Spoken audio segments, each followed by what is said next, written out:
Olá, gente! Bom, vocês já devem ter reparado aí, né, que eu deixei no grupo a foto aí do meu caderno, de como vocês podem se organizar, mas não é uma regra, vocês podem se organizar de outra forma, tá bom? E o papai e a mamãe já devem ter ajudado vocês a organizarem aquilo tudo no caderno. Nesse começo, como vocês já sabem, o papai e a mamãe podem ajudar na escrita dos enunciados, tá bom? Porém, o ideal é que vocês já aprendam a fazer o cabeçalho, para que vocês já comecem a ficar mais rápidos, tá bom? Bom, é, vocês já devem ter reparado que eu tenho uma maneira um pouquinho diferente de ensinar. A minha maneira é o seguinte: eu primeiro mostro na prática e no exercício como que aquilo acontece, para que depois eu passe a teoria no caderno ou no livro. Isso por quê? Porque eu acredito que a gente aprende muito mais com a prática do exercício do que só com a teoria, tá? Então eu prefiro dar a prática do exercício primeiro para que depois a gente consiga ter uma compreensão bacana sobre a teoria.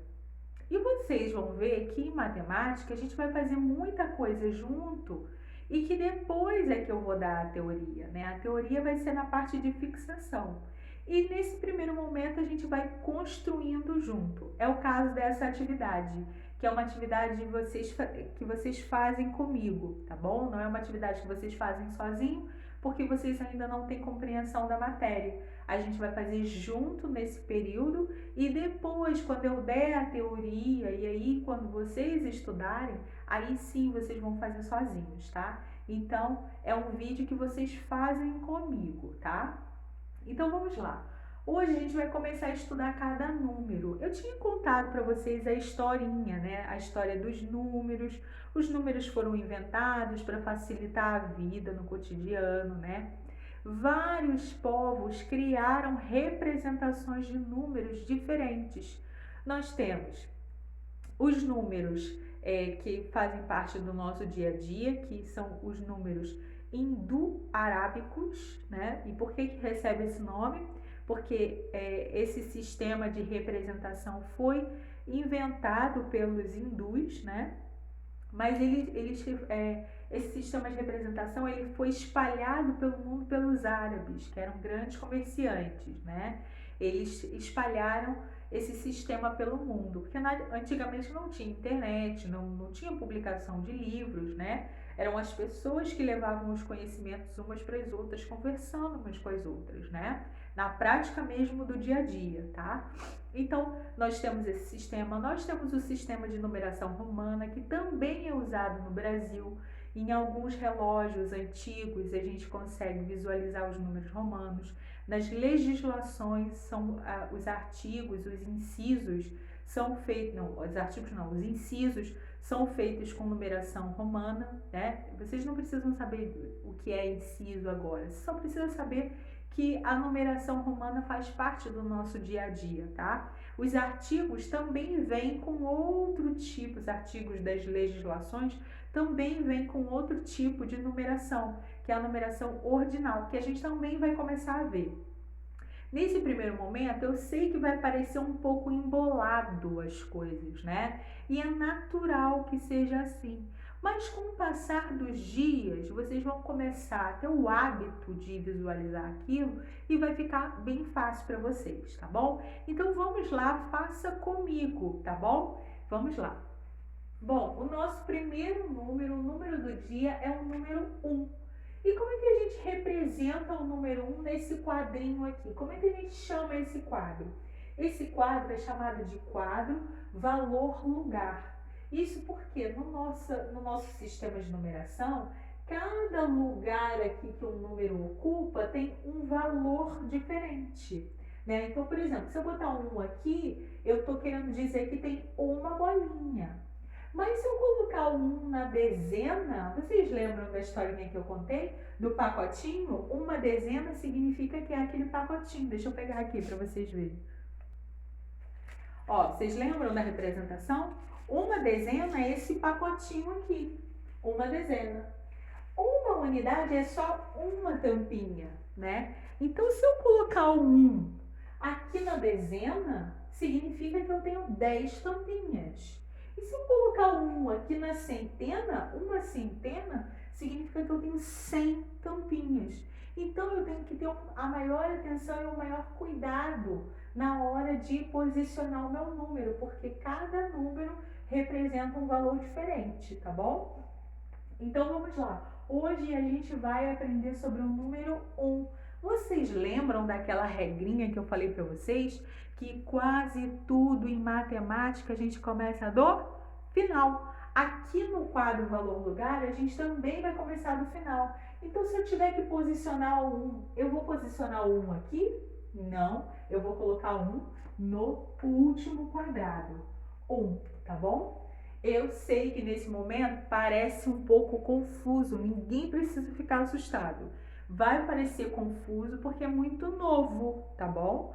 Mas é assim mesmo, tá? Com o tempo a gente vai passando a ter contato e aquilo vai ficando fácil. No começo, para todo mundo. Quando eu aprendo uma coisa nova, ainda hoje, ainda adulta, eu fico em desespero. Por quê? Porque é muito novo e o aprendizado é assim. Quando é novo, a gente se sente inseguro, a gente não sabe, mas faz parte. E a gente está fazendo junto, tá bom? Então, nesse primeiro momento, só presta atenção e faça junto comigo. Depois é que a gente vai começar a entender as coisas mais claramente, tá? Então, quadro valor lugar, posicionei meu número 1. Tá dando para enxergar aí? A canetinha vermelha tá falhando um pouco. Representação do material dourado. O que é o material dourado? O material dourado é assim, ó. Um cubinho significa que eu tenho, vou botar de preto aqui, gente. Eu vou botar de preto porque esse vermelho não tá legal. Ó, um cubinho significa que eu tenho uma unidade. Para eu representar uma dezena, eu vou representar com uma barrinha. E para eu representar uma centena, eu vou representar com um bloco, tá? Esse é o material dourado. Infelizmente, eu não tenho ele aqui, só tem na escola. A escola tá fechada ainda, né? Nossa salinha tá fechada. Mas em breve, assim que eu tiver uma possibilidade de ir lá na escola pegar, eu vou pegar para mostrar para vocês como é que é o material dourado, que é um joguinho de madeira. É muito legal, tá? Mas o importante é que vocês saibam nesse primeiro momento que as unidades, que vai ser o que a gente vai estudar agora, as unidades são marcadas por cubinho. Então, uma unidade, um cubinho. 2 unidades, 2 cubinhos. 3 unidades, 3 cubinhos. Ok? Não tem nada de difícil. É como se fosse bolinha, como se fosse florzinha, só que aqui no material dourado é cubinho, tá? Até a dezena vocês não precisam se preocupar, é só lembrar do cubinho. Então, como é que a gente representa um em cubinho? Um cubinho. Bota lá um cubinho, tá? Algarismo cardinal. Bom, o algarismo cardinal, gente, é esse comum que a gente estuda desde a educação infantil. Lembra? Cardinal, C começa com C, comum.